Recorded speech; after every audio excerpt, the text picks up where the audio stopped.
बोकारो के तेलो दुर्गा मंदिर प्रांगण में आजसू पार्टी का मिलन समारोह कार्यक्रम का आयोजन किया गया। इस मिलन समारोह कार्यक्रम में मुख्य अतिथि के तौर पर आजसू सुप्रीमो सुदेश कुमार महतो मौजूद रहे। इस कार्यक्रम में लखन महतो के नेतृत्व में सैकड़ों की संख्या में लोग विश्वास जताते हुए आजसू का दामन थामा तथा लोकसभा चुनाव में एनडीए के प्रत्याशी चंद्र प्रकाश चौधरी को भारी मतों से जीत दिलाने की बातें कही। वहीं कार्यक्रम को संबोधित करते हुए आज सुप्रीमो सुदेश कुमार महतो ने विपक्ष पर प्रहार करते हुए कहा कि यह चुनाव देश के प्रधानमंत्री का चुनाव है, इसलिए इस लोकसभा चुनाव में एनडीए प्रत्याशी चंद्र प्रकाश चौधरी जी को ही जिताना है। झारखंड मुक्ति मोर्चा का चरित्र सामने आया। 1993 में जब केंद्र में नेतृत्व का मौका मिला, इन्होंने नोट को चुना और पूरा देश जानता है झारखंड मुक्ति मोर्चा का चरित्र क्या है। वर्तमान राज्य के मुख्यमंत्री जेल में हैं। इसका एकमात्र कारण है भ्रष्टाचार का बोलबाला चारों तरफ है। झारखंड मुक्ति मोर्चा की सरकार की वर्तमान स्थिति किसी से छुपी हुई नहीं है, इसलिए देश के निर्माण और देश के विकास के लिए एकमात्र विकल्प भारत के प्रधानमंत्री के तौर पर मोदी जी ही हैं, जो पूरे विश्व में भारत की एक नई पहचान और नई शक्ति के रूप में पूरा विश्व भारत की ओर देख रहा है। चारों तरफ विकास की नई गाथाएं लिखी जा रही है, चाहे वो सुरक्षा के क्षेत्र में हो या फिर सड़क परिवहन के क्षेत्र में या फिर रेल परिवहन की बात हो। वहीं विपक्ष के दुल्हा का पता नहीं और बाराती सजाने में लगे हुए हैं। ऐसे में इंडिया प्रत्याशी पथुआ महतो का चुनाव लड़ने का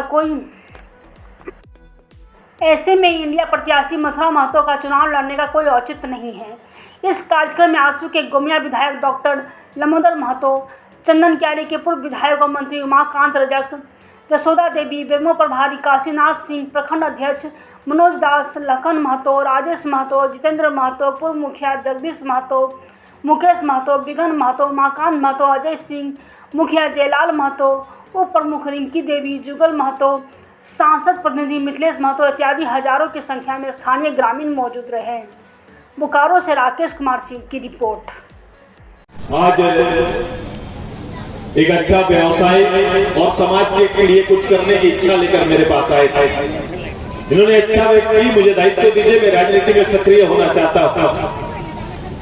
इनकी महत्वाकांक्षाओं को मैंने और सेवा के भाव को सुना और मैंने कहा कि सबसे अच्छा प्लेटफॉर्म आपके लिए मेरा संग होगा, मेरा साथ खड़ा रहिए। निश्चित रूप से आपको केवल तेलो नहीं, नवाडी नहीं, डूंगरी नहीं, बल्कि प्रदेश स्तर का नेतृत्व ईमानदारी से करने का अवसर पार्टी में मिलेगा।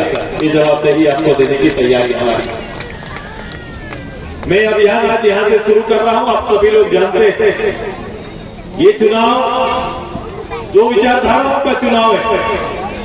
ये चुनाव देश के प्रधानमंत्री का चयन करने का एक अवसर है और इस अवसर पे पूरा देश पिछले 10 साल से आदरणीय प्रधानमंत्री मोदी जी के नेतृत्व में काम कर रहा है।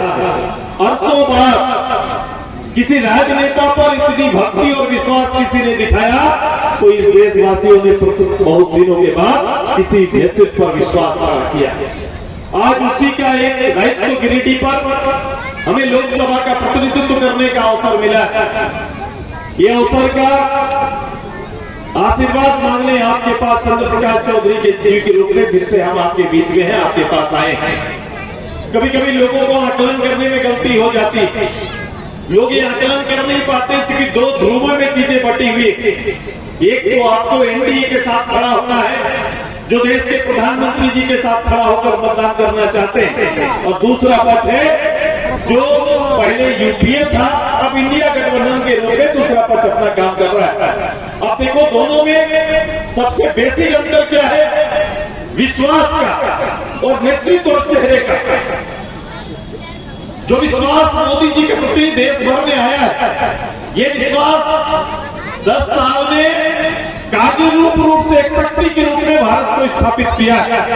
भारत के अंदर न केवल इंफ्रास्ट्रक्चर का विकास बल्कि विश्व स्तर पर भारत की धमक को मजबूत करने का अवसर इसी एनडीए गठबंधन के अंदर में मोदी जी के नेतृत्व में संभव हो पाया है। जहां तक दूसरे पक्ष का है, मैं तो स्पष्ट रूप से इनको पूछता हूं कि भाई जो लोग भी यहाँ पर मथुरा बाबू अभी हैं, कैंडिडेट के रूप में आए हैं, लेकिन ये कैंडिडेट कैसे होंगे? इनका दूल्हा तय नहीं है और बारात रेडी कर रहे हैं ये लोग कि दूल्हा देश का अगला प्रधानमंत्री का कोई चेहरा इनके सामने नहीं है। ये गठबंधन के रूप में एक जगह तो दिखते हैं, लेकिन राज्यों में ये गठबंधन कहीं पर नहीं दिखाई देता है। इसका परिणाम है कि राज्यों में अलग अलग चुनाव लड़ रहे, कांग्रेस तृणमूल पश्चिम बंगाल में अलग चुनाव लड़ रहे, कश्मीर में फारूक अब्दुल्ला और उनके और सहयोगी अलग अलग चुनाव लड़ रहे। केवल मोदी जी के और एनडीए को रोकने के लिए प्रदेश भर में ये एक पूरे इंडिया के नाम से ऐसे लोगों का जो वहां के लोगों द्वारा नकारे गए या फिर अस्तित्व बचाने की लड़ाई लड़ रहे हैं। कुछ कहा नहीं, कुछ सुना नहीं, कभी किसी को वहां पर बोलते हुए, कभी राज्य के पक्ष को रखते हुए कभी नहीं सुना। केवल पदों को भरने के लिए ये जाना चाहते हैं। और अंतर है, बुनियादी अंतर हमारा उसमें है कि 1993 में जब इसी पार्लियामेंट मेंबर के रूप में जब झारखंड लगना हुआ था, जब झारखंड मुक्ति मोर्चा को वोट देने का एक अवसर आया, तब उन्होंने राज्य नहीं नोट चाहिए इन्होंने समझौता किया। ये उदाहरण है। और दिल्ली में कहीं ना कहीं ये झारखंड को और झारखंड के परिचय को, राजनीतिक परिचय को धूमिल करना प्रारंभ किया। आज वहां से आइए, ये अवसर हमें भी मिला, आपको भी मिला। मैं एक निर्दलीय विधायक बन के 99 दिसंबर में पहुंचा, जब अलग राज्य भी नहीं हुआ था। बिहार पहुंचा, बिहार में मुझे लालू यादव जी का राज्य मिला और लालू यादव जी ने कहा कि आप आके, कि मेरी सहयोगी जोबा मांझी ने आवास मंत्रालय संभाला। मैंने कहा कि सुदेश महतो स्टेट मांगने के लिए आया है, राज्य के लिए आया है और मैंने स्वीकार नहीं किया। ये दोनों कैरेक्टर और चरित्र है। एक चरित्र जो आपके मूल अधिकार का समझौता नोट से करता है और दूसरा आदमी खड़ा होकर मंत्री जैसे पद को कुर्बान करके राजनीति में विपक्ष में जाके बैठना पसंद करता है। ये कैरेक्टर है, ये जमीन आसमान का भारतीय जनता पार्टी आज के गठबंधन का। और दूसरा चरित्र हमारे झारखंड मुक्ति मोर्चा का, और आपको इसको जवाब देना पड़ेगा। तुष्टिकरण की और उसमें काफी माहिर, वो एक बार के खुशी के लिए कुछ भी कर सकते हैं। मैं उनसे अपील करता हूँ, मैं पहले भी किया, सुदेश महतो आगे भी करेगा।